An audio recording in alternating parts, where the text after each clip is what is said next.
Zero budget. So ఎవరు కూడా దీనికి ఒక్క రూపాయి కూడా తీసుకోకుండా ఈ మూవీ చేశారని కానీ ఫస్ట్ నేను నమ్మలేదు, అట్లాగే చెప్తారులేండి అని. బికాస్ నేను అడిగా, సో మూవీ అయిన తర్వాత అట్లీస్ట్ వచ్చిన లాభంలో ఏమన్నా వాళ్ళకి ఏమన్నా ఇస్తానని అట్లా ఏమన్నా అన్నారంటే అది కూడా లేదు అన్నారు. It's a great thing actually. So ఈ రోజుల్లో ఎవరు ఉంటున్నారండి, రూపాయి ఇవ్వండి అసలు ఎవరు కూడా పని చేయట్లేదు. సో అలాంటి ఈ రోజుల్లో సో జీరో బడ్జెట్లో ఎక్కడ కాంప్రమైజ్ అవ్వకుండా ఒక మూవీ కంప్లీట్ చేయడం అనేది it's really great thing. And so కొత్త వాళ్ళకి ఎక్కువ అవకాశం వచ్చేలాంటి ఒక మూవీ తీశారైనా. సో ఇలాంటి జీరో బడ్జెట్ సినిమాలు నాకు తెలిసి అంటే ప్రతిసారి సాధ్యపడదు, బట్ సాధ్యమైనంత వరకు కొత్త వాళ్ళకి అవకాశం ఇస్తూ సో అట్లీస్ట్ బడ్జెట్ అంటే ఆయనకంటే సాధ్యమైంది. బికాజ్ ఆయన మీద ఏ నమ్మకంతో మరి అందరూ చేశారు నాకు అర్థం కాలేదు. బికాజ్ అందరూ కొత్త ఆర్టిస్టులు, కొత్త technicians. But every time it's not possible. But even though ఇది ఒక మంచి స్టార్టప్ అని నేను అనుకుంటున్నాను.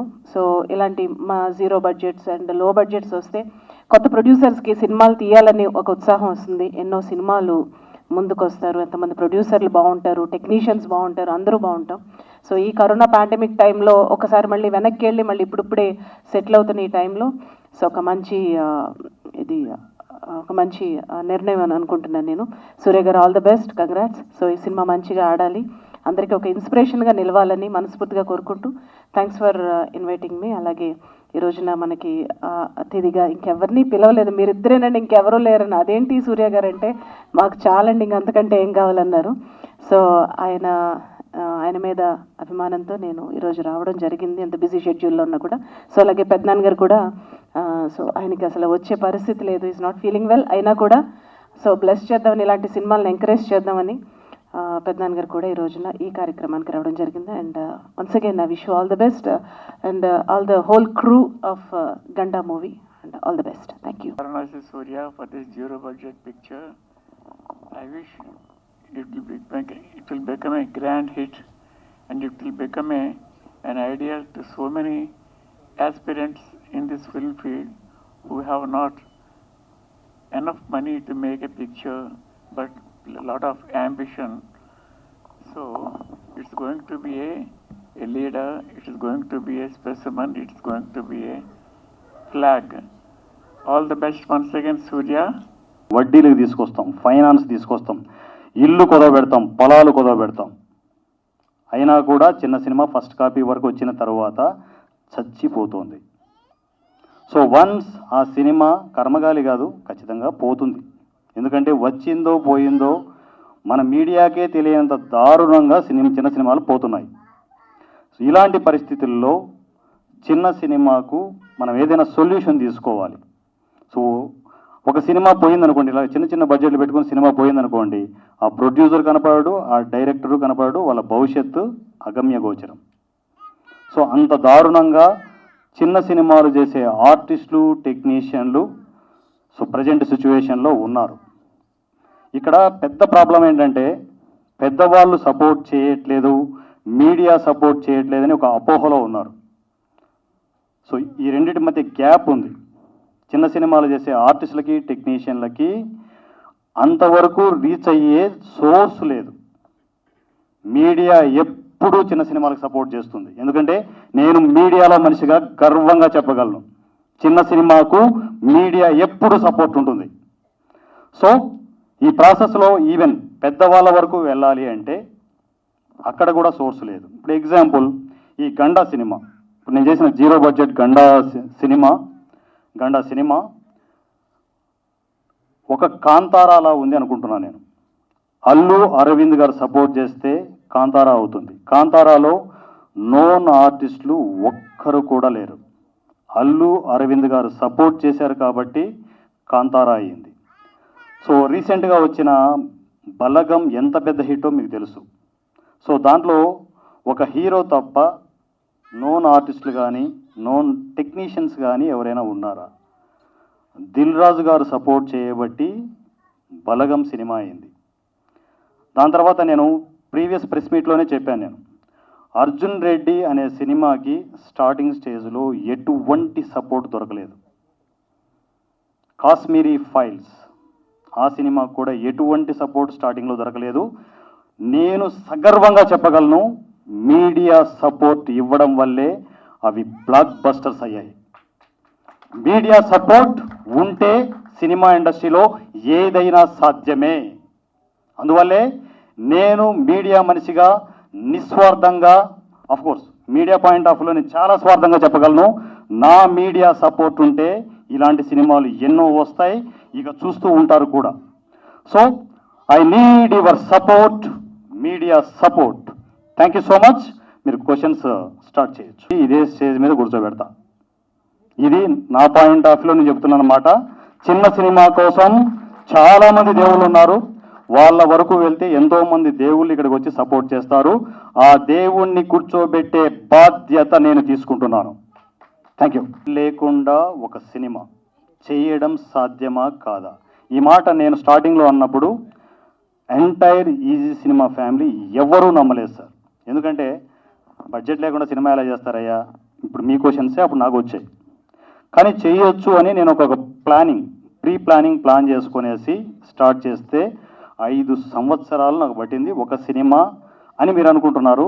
నేను 5 సంవత్సరాలు ఒక సినిమా చేస్తూ ఒక వ్యవస్థను క్రియేట్ చేశాను.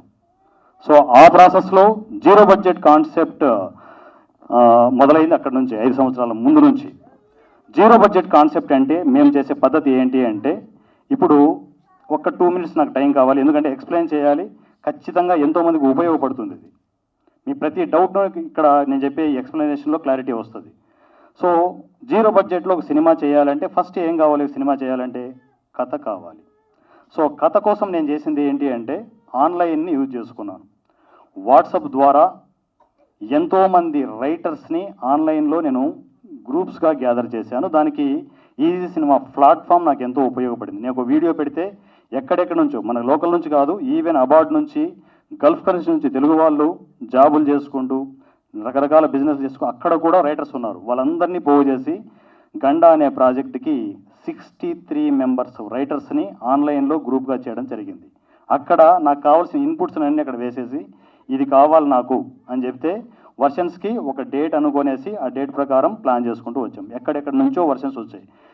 ఎవరిని కలవాల్సిన అవసరం లేదు. Simple logic. సో అలా రెడీ అయిన తర్వాత కాన్సెప్ట్ని టోటల్గా స్క్రిప్ట్ అంతా నేను ఆన్లైన్లోనే చేశాను. సో దీనికి ఎక్కడ కూడా సింగిల్ ఎంపీ కూడా నేను బడ్జెట్ రూపంలో ఎక్కడ స్పెండ్ చేయలేదు. బయట తీసుకెళ్ళాను చిన్న బడ్జెట్ రూపంలో ఎక్కడ నేను స్పెండ్ చేసింది లేదు. సో రైట్, స్టోరీ రెడీ అయిపోయింది. స్టోరీ రెడీ అయిపోయిన తర్వాత నెక్స్ట్ ఏం కావాలి? మనకు షూట్కు వెళ్ళాలి. షూట్కు వెళ్ళాలంటే ఖచ్చితంగా మనలాంటి కెమెరాలు కావాలి. అది కూడా థియేటర్ మూవీ రెజల్యూషన్తో కావాలి. సో చాలామందికి తెలియని, అంటే చాలా కొందరికి తెలిసేమో మా మీడియా పీపుల్కి, చాలామంది టెక్నీషియన్లకు తెలియని ఒక విషయం ఏంటి అంటే థియేటర్ మూవీ 2K రెజల్యూషన్ లోపలే ఉంటుంది. ఆ విషయం చాలామందికి తెలియక 4K ఉండాలి, 8K ఉండాలని చెప్పి ఆ భ్రమలో ఉన్నారు. చాలామంది అక్కడ ఆగిపోతున్నారు. 2K లోపలే ఉంటుంది థియేటర్ రెజల్యూషన్. సో ఇది నేను ప్లాన్ చేసుకున్న తర్వాత నేను చేసింది ఏంటంటే, అప్పటికే the great inspirational director RGV గారు యూట్యూబ్లో ఒక వీడియో రిలీజ్ చేశారు. A note to all the film makers అని చెప్పేసి ఇప్పుడు కూడా యూట్యూబ్లో ఉంది. సో దాంట్లో ఆర్జీవి గారు చాలా క్లియర్గా చెప్పారు, అసలు బడ్జెట్ లేకుండా సినిమా చేయొచ్చు. సో ప్రాసెస్ ఇది ఇలా అని చెప్పేసి చాలా క్లియర్గా ఎక్స్ప్లెయిన్ చేశారు. అది ఒక ఇన్స్పిరేషన్. సో ఆ ప్రాసెస్లో వీడియో వచ్చినప్పుడు నేను ఖచ్చితంగా కెమెరా ప్లాన్ చేయాలనుకున్నాను. సో దానికి నా ఈజీ సినిమా ప్లాట్ఫామ్ నాకు బాగా ఉపయోగపడింది. సో అప్పుడు ఏం చేసామంటే ఓపెన్ డొనేషన్స్ని ఇన్వైట్ చేశాం. సో ఇక్కడ మీ క్లారిటీ, ఇప్పుడు మళ్ళీ మీ క్వశ్చన్స్ వచ్చి ఉంటాయి. సో అది కూడా బడ్జెటే కదా అని. అది బడ్జెట్ కాదండి. బడ్జెట్ అంటే ఏంటి అంటే, మనం ఒక పర్టికులర్ అమౌంట్ ఒక డైరెక్టర్తో కూర్చొనేసి ఇదిగో ఈ బడ్జెట్తో నేను సినిమా చేయాలనుకుంటున్నాను. సో దీన్ని స్పెండ్ చేసిన తర్వాత, ఈ బడ్జెట్ స్పెండ్ చేసిన తర్వాత రిటర్న్స్ వస్తే నాకు ఎంత వస్తుంది పేపర్ మీద లెక్కలు వేసుకుంటారు. సినిమాకు శాటిలైట్ పెద్దవాళ్ళు చెప్తూ ఉంటారు, చిన్న సినిమా లేదు, పెద్ద సినిమా లేదు. సక్సెస్ అవుతే పెద్ద సినిమా, ఫెయిల్యూర్ అవుతే చిన్న సినిమా లిస్ట్లోకి వెళ్ళిపోతుంది అని చెప్పేసి. ఇక్కడ నేను దాని గురించి డిస్కస్ చేయట్లేదు సార్. అంటే చిన్న బడ్జెట్లు పెట్టుకొని సఫర్ అయ్యే ఎంతోమంది ప్రొడ్యూసర్లు ఉన్నారు, ఎంతోమంది డైరెక్టర్లు ఉన్నారు. ఆ పాయింట్ ఆఫ్ వ్యూలో చిన్న సినిమా అని చెప్పాను, అంతే తప్ప వాళ్ళని కించపరచాలి కదా. నేను ఎప్పుడు కూడా పెద్దవాళ్ళ పాయింట్ ఆఫ్ వ్యూలో వాళ్ళు సపోర్ట్ చేయడానికి ఎప్పుడూ రెడీగా ఉన్నారు. నాకు తెలుసు సార్, గ్యాప్ ఉంది, మేము అక్కడికి వెళ్ళడానికి గ్యాప్ ఉంది. అందువల్లే ఈ మట్టి రోడ్డుని, ఈజీ సినిమా అనే మట్టి రోడ్డుని వేశాను నేను. వాళ్ళ దగ్గరకు వెళ్ళడానికే, వాళ్ళ వరకు వెళ్ళాలి అంటే నా మీడియా సపోర్ట్ నాకు కావాలి. అందువల్లే నా మీడియాను నేను బాహాటంగా సపోర్ట్ అడుగుతూ ఉన్నాను. సో వన్స్ అక్కడికి వెళ్ళింది అనుకోండి, మీరు అన్నట్టు చిన్న సినిమా లేదు, పెద్ద సినిమా లేదు, సక్సెస్ ఫెయిల్యూర్ అంతే.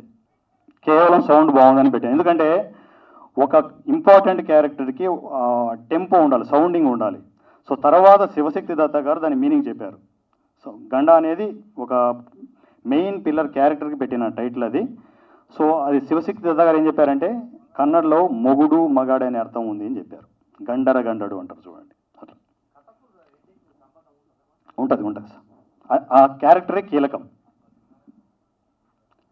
ఆ క్యారెక్టరే కీలకం. Any doubt sir? హింస మ్యామ్, వైలెన్స్ ఉంటుంది మేడం. అందువల్లే ఏ సర్టిఫికేట్ ఇచ్చారు. సెన్సార్లో జరిగింది ఏంటంటే ఇదే డిస్కస్ చేశారు, కూర్చొనేసి ఏమైనా కట్స్ పెడదామని చెప్పేసి కూర్చున్నారు పైన, ఇదే ఫ్లోర్లో పైన డిస్కస్ చేస్తే, లేదు మేడం నాకు అర్థమవుతోంది వైలెన్స్ చాలా ఎక్కువ ఉంటుంది, అది ఖచ్చితంగా అది ఉండాల్సిన పరిస్థితి. ఇంటర్వెల్ క్లైమాక్స్ భయంకరమైన వైలెన్స్ ఉంటుంది. సో ఎస్పెషల్లీ ఇంటర్వెల్ సీన్ నరాలు తెగిపోతాయి అంతే. రాజమౌళి గారి సినిమా చూస్తారు మీరు, హింస ఉంటుందా లేదా? బీ ఫ్రాంక్ ఒప్పుకోండి, ఉంటుందా? చెప్పాలి, మీ నుంచి ఆన్సర్ రావాలి. ఉంటుందా? హింస లేదు మేడం, ఒక పెయిన్ నుంచి వచ్చిన యాక్షన్ అది, విపరీతమైన పెయిన్. ఇంకా ఎవ్వరూ ఆ ప్రాబ్లం సొల్యూషన్ చేయలేరు అన్నప్పుడు ఏమవుతుంది? బ్లాస్ట్ అవుతుంది. అక్కడ నుంచి వచ్చిన వైలెన్స్ అది.